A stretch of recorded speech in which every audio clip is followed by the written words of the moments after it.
কেন পড়তে ইচ্ছে করে না? এই প্রশ্নটা তুমি হয়তো নিজেকে হাজারবার জিজ্ঞেস করেছো। আমার কি মোটিভেশন নেই? আমি কি লেজি? আমি কি কোনোদিনও সিরিয়াস হতে পারবো না? কিন্তু সত্যিটা হলো, সমস্যা তুমি না, সমস্যা তোমার ব্রেন কিভাবে কাজ করে সেটা তুমি বোঝো না। আজ আমি তোমাকে একদম পরিষ্কারভাবে বুঝিয়ে দেব কেন তোমার পড়তে ইচ্ছে করে না আর কিভাবে এই জিনিসটা চেঞ্জ করা যায়। শুরুতেই একটা কথা বলি, তুমি পড়তে চাও না এটা সত্যি না, তুমি অ্যাকচুয়ালি পড়ার সাথে জড়িত পেন এড়িয়ে যেতে চাও। এই লাইনটা বুঝলে তোমার হাফ প্রবলেম সলভ হয়ে যাবে। তো চলো একটু ডিপে যাই। ধরো তুমি পড়তে বসতে যাচ্ছ, বইটা সামনে খুলে রাখলে, কিন্তু 2 মিনিটের মধ্যেই তোমার মনে হলো একটু মোবাইল চেক করি, আজকে মুড নেই, কাল থেকে ঠিক করে পড়বো। এখন তুমি ভাবো এটা তোমার উইকনেস, কিন্তু আসলে এটা তোমার ব্রেনের প্রোটেকশন সিস্টেম। তোমার ব্রেন সবসময় এমন কাজ করতে চায় যেখানে ইনস্ট্যান্ট আনন্দ আছে আর পেন কম। কিন্তু পড়া কি দেয়? ইনস্ট্যান্ট আনন্দ না, বরং এফোর্ট, বিরক্তি, প্রেসার, কনফিউশন। তাই ব্রেন ন্যাচারালি প্রতিরোধ করে। আর মোবাইল কি দেয়? Instant dopamine, short video, message, entertainment. তাই ব্রেন অটোমেটিক্যালি মোবাইলের দিকে টানে। এটা কমপ্লিটলি বায়োলজিক্যাল। এখন কোশ্চেন হলো, কেন কারো পড়তে ইচ্ছে করে আর কারো করে না? ডিফারেন্স কোথায়? ডিফারেন্স হলো উপলব্ধি। তুমি পড়াকে কিভাবে দেখছো? তুমি যদি পড়াকে চাপান ভাবো যে পড়তেই হবে, না পড়লে শেষ, তাহলে তোমার ব্রেন এটাকে পেন হিসেবে দেখবে, আর পেন থেকে ব্রেন অটোমেটিক্যালি দূরে যেতে চাইবে। কিন্তু তুমি যদি পড়াকে চ্যালেঞ্জ হিসেবে দেখো, যে আমি এটা শিখবো, আমি এটা ক্র্যাক করব, তাহলে ব্রেন এটাকে গেম হিসেবে দেখতে শুরু করবে। আর ব্রেন গেম ভালোবাসে। এখন আমি তোমাকে একে একে আসল কারণগুলো বলছি যেগুলোর জন্য তোমার পড়তে ইচ্ছে করে না। তার আগে তুমি কোন তারিখে এই ভিডিওটা দেখছো কমেন্ট করে জানিও আমাকে। তো প্রথম কারণ, ক্লিয়ার গোল না থাকা। তুমি জানো না তুমি কেন পড়ছো। হয়তো সবাই পড়ছে তাই তুমি পড়ছো, হয়তো ফ্যামিলি বলছে তাই পড়ছো, কিন্তু নিজের ভিতরে কোনো স্ট্রং রিজন নেই। ফলে ব্রেন ভাবে এটা ইম্পর্টেন্ট না, পরে করলেও চলবে। যখন রিজন স্ট্রং না হয় তখন অ্যাকশনও স্ট্রং হয় না। দ্বিতীয় কারণ, টু মাচ প্রেশার। তুমি হয়তো ভাবছো আমাকে অনেক কিছু পড়তে হবে, আমি পিছিয়ে গেছি, আমার 5 থেকে 6 ঘন্টা পড়া উচিত। এই চিন্তাগুলো তোমাকে মোটিভেট করে না, বরং ওভারওয়েলম করে।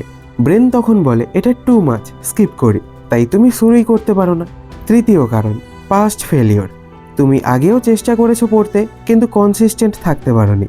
ফলে তোমার মাইন্ডের ভিতরে একটা বিলিফ তৈরি হয়েছে, আমি পারি না। এখন তুমি পড়তে বসলে সেই পুরনো এক্সপিরিয়েন্স ট্রিগার হয়। ব্রেন ভাবে আগেও পারোনি, এবারও পারবে না, স্কিপ করো। এটা সাবকনসিয়াস লেভেলে হয়। চতুর্থ কারণ, ডিস্ট্রাকশন ওভারলোড। তুমি এমন একটা পরিবেশে আছো যেখানে ডিস্ট্রাকশন প্রত্যেক জায়গায়, mobile, social media, YouTube, etc. এগুলো তোমার অ্যাটেনশন স্প্যান কমিয়ে দেয়। ফলে তুমি ডিপ ফোকাস করতে পারো না, 2 মিনিট পড়লেই বোর্ড লাগে। এটা তোমার ফল্ট না, এটা হ্যাবিট। পঞ্চম কারণ, নো সিস্টেম। তুমি র্যান্ডাম ভাবে পড়তে বসো, কোনো নির্দিষ্ট সময় নেই, কোনো প্ল্যান নেই, কোনো মেথড নেই। ফলে ব্রেন বুঝতে পারে না কখন সিরিয়াস হতে হবে। এটা একটা সিস্টেম প্রবলেম। এখন প্রশ্ন, সলিউশন কি? কিভাবে তুমি পড়ার ইচ্ছা তৈরি করবে? আমি তোমাকে সিম্পল প্র্যাকটিক্যাল সিস্টেম দিচ্ছি। প্রথম step, start with small wins. তুমি একদিনে 5 ঘন্টা পড়ার চেষ্টা করো না, জাস্ট 20 থেকে 25 মিনিট। এতটাই ছোট রাখো যাতে ব্রেন রিফিউজ করতে না পারে। দ্বিতীয় step, make it easy to start. বই খুলে বসা কঠিন লাগছে, তাহলে শুধু বইটা খুলে বসো, পড়ার প্রেশার নিও না, জাস্ট স্টার্ট। অ্যাকশন মোটিভেশন তৈরি করে, মোটিভেশন অ্যাকশন না।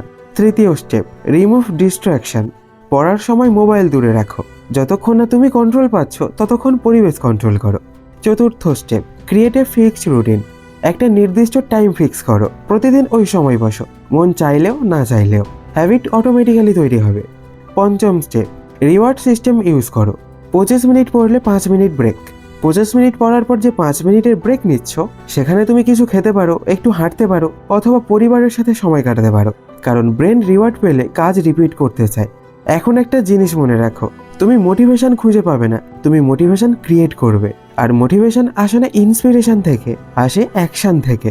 তুমি এখন হয়তো ভাবছো কাল থেকে শুরু করব, কিন্তু ট্রুথ হলো কাল কখনো আসে না। তোমার লাইফ চেঞ্জ হবে সেই দিন যেদিন তুমি এক্সকিউজ না দিয়ে অ্যাকশন নেবে। তাই আজকে এখনই শুধু 20 মিনিটের জন্য বসো। পারফেক্ট না, কনসিস্টেন্ট হও। কারণ সাকসেস একদিনে আসে না, ছোট ছোট কনসিস্টেন্ট অ্যাকশনের রেজাল্ট। আর বিশ্বাস করো, একদিন এমন আসবে যখন তোমার পড়তে ইচ্ছে করবে না, বরং পড়া না করলে অদ্ভুত লাগবে। সেই দিনটাই তোমার রিয়েল ট্রান্সফরমেশন। আমি জানি তুমি পারবে, শুধু শুরুটা করো।